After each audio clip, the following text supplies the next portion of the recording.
2 bulan jelang rencana perayaan Hari Ulang Tahun ke-79 Republik Indonesia di IKN, Kepala Otorita IKN beserta wakilnya mengundurkan diri. Padahal proses pembangunan saat ini tengah digencarkan jelang pemindahan ibu kota ke IKN. Apakah pergantian nahkoda di Otorita IKN ini akan berdampak terhadap pembangunan yang tengah berlangsung? Untuk membahasnya, sudah bergabung melalui sambungan virtual Deputi 4 Kantor Staf Kepresidenan Wandi Tuturong. Selamat malam Mas Wandi.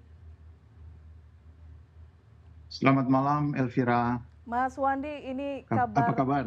sehat selalu. Semoga Mas Wandi juga dalam kondisi sehat-sehat selalu. Mas Wandi, kita berbicara mengenai Otorita IKN. Ramai sebelumnya memang sejak bulan Mei ya, ada informasi Kepala Badan Otorita mengundurkan diri dan akhirnya secara resmi disampaikan hari ini di Istana. Apa kemudian yang menjadi alasan Kepala Otorita mengundurkan diri? Apakah kemudian disampaikan juga kepada Presiden? Ya, secara eksplisit memang tidak disampaikan, tetapi memang kita tahu bahwa memang mungkin ada banyak alasan ya, orang bisa berspekulasi apa saja, tetapi ya kita tentu memahami apapun pertimbangannya, karena memang bukan hal mudah untuk membangun, mengelola, berkoordinasi. Kita tahu juga bahwa sampai undang-undang juga mengatakan bahwa pembangunan ini melibatkan juga banyak kementerian, lembaga dan sebagainya. Nah, saya kira kita tidak saya juga tidak akan berspekulasi, tetapi bagi kami kan kepentingannya adalah bagaimana supaya pembangunan ini tetap lanjut.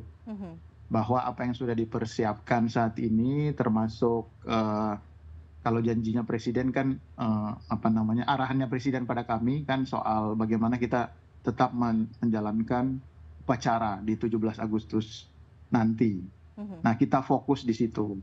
Dan dengan dipilihnya Pak Basuki dan juga Pak Raja Juli sebagai PLT Wakil Ketua dan Kepala dan Wakil Kepala, saya kira ini sebuah sebuah sinyal bahwa kita memang serius ya, dan memang ini orang-orang yang juga saya kira relevan dan punya track record yang baik untuk konteks pembangunan infrastruktur, pembangunan IKN. Oke, jika ada yang kemudian Saya kira mengatakan seperti itu ya. targetnya memang terlalu ambisius begitu ya IKN ini. Kita tahu prosesnya sedemikian rupa dan apakah dalam perjalanannya Pak Bambang sempat mungkin menyampaikan kepada Presiden ada sejumlah hambatan sehingga akhirnya saat ini tidak hanya Pak Bambang tapi juga wakilnya akhirnya memutuskan untuk mundur. Apakah memang beban yang diberikan terlalu berat? Ya, kalau ambisi kita nggak pernah pindah ibu kota sebelumnya, sehingga ini ambisi positif yang saya kira kita harus jalankan. Tentu saja sejak awal kita memahami ya, dari pertemuan dengan Komisi 2 pun saya kira kita udah tahu bahwa ini tidak akan mudah ya. Mulai dari mulai dari penyusunan undang-undangnya, penyusunan Perpres, manajemen pelaksanaan, saya kira bukan cuma IKN, saya kira pembangunan infrastruktur dimanapun yang namanya rencana dan implementasi kan tidak selalu sejalan. Artinya selalu ada hal-hal yang selalu membutuhkan debottlenecking, membutuhkan penyelesaian secara cepat, dan itu butuh keterlibatan bantuan semua pihak. Nah, saya kira wajar saja kalau ada hal-hal tantangan-tantangan di lapangan dimanapun itu terjadi. Tapi oleh karena itu kita dengan adanya roadmap yang sudah ada melalui Perpres, dengan adanya kesiapan dukungan penuh bahkan dari Presiden sendiri, saya kira kita optimis itu akan tetap berjalan. Jadi kalau saya lihat si Pak ini juga tentu akan bisa membantu ya, membantu dari manapun nanti. Kita lihat saja nanti dalam beberapa waktu ke depan. Saya kira peran beliau itu, pengalaman beliau apalagi sudah memulai dari awal, saya kira itu sangat penting untuk kelancaran pembangunan. Seperti yang disampaikan di Istana hari ini ya Mas Wandi ya, tugas baru Pak Bambang yaitu membantu langsung Presiden untuk memperkuat kerjasama internasional bagi percepatan pembangunan IKN. Ini jabatan definitifnya seperti apa? Ini apakah staf khusus atau seperti apa?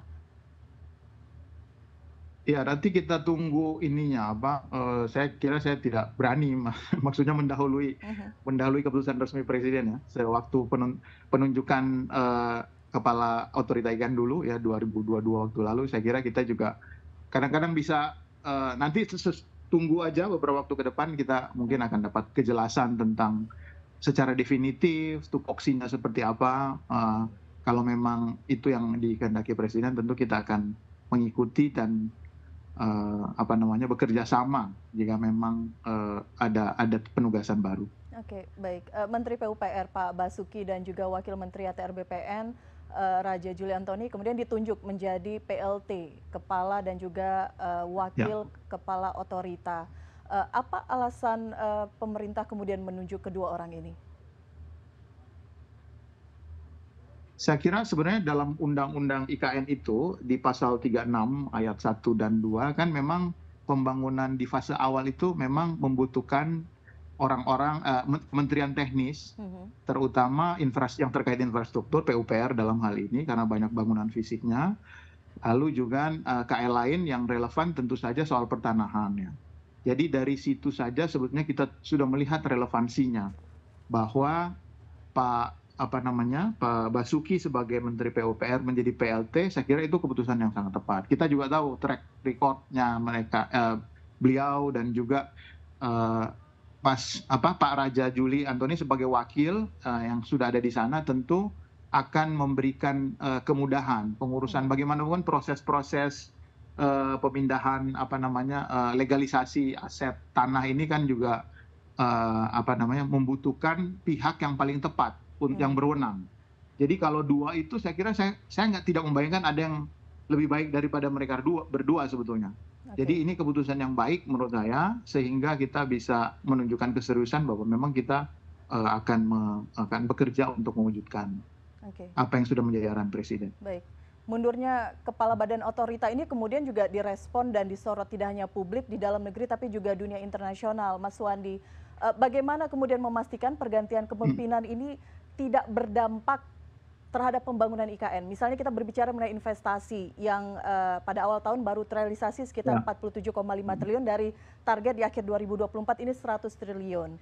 Kemudian juga yang ramai disebutkan ada sekitar 2.000 hektar lahan di IKN yang masih bermasalah terkait kepemilikan dan juga kita tahu proses transisi ini kan akan segera pindah ya, termasuk juga pemindahan ASN, para pejabat ke IKN. Bagaimana memastikan proses ini semua sesuai dengan target? Nah, dari gambar yang saya lihat di CNN sendiri kan menunjukkan aktivitas bahwa pembangunan tidak berhenti. Itu salah satu pertanda ya bahwa memang semuanya berjalan. Lalu yang kedua, Presiden juga berkali-kali ya, sering sekali, besok juga Presiden akan ke sana, ke Balikpapan, akan ada groundbreaking beberapa sekolah dan juga kerjasama dengan pusat riset dan sebagainya itu. Nah ini juga kita harus lihat. Jadi kan seperti saya katakan tadi bahwa apa yang direncanakan itu dimanapun, bukan cuma soal IKN sebetulnya. Kita membangun rumah pun, saya membangun rumah pun tertunda-tunda gitu kan, kira-kira seperti itu. Apalagi IKN itu punya kompleksitas yang tinggi. Tetapi bagaimana memastikan, itu pertanyaan yang tadi, adalah kita tetap menunjukkan keseriusan, tetap bekerja, tetap mewujudkan apa yang sudah menjadi kesepakatan. Kadang-kadang untuk investasi kan memang ada waktu, ada untuk melihat kalau pengusaha itu kan dia melihat projection ya, sampai kemudian masuk itu butuh waktu. Saya pernah menjadi konsultan, jadi saya tahu proses-proses seperti itu.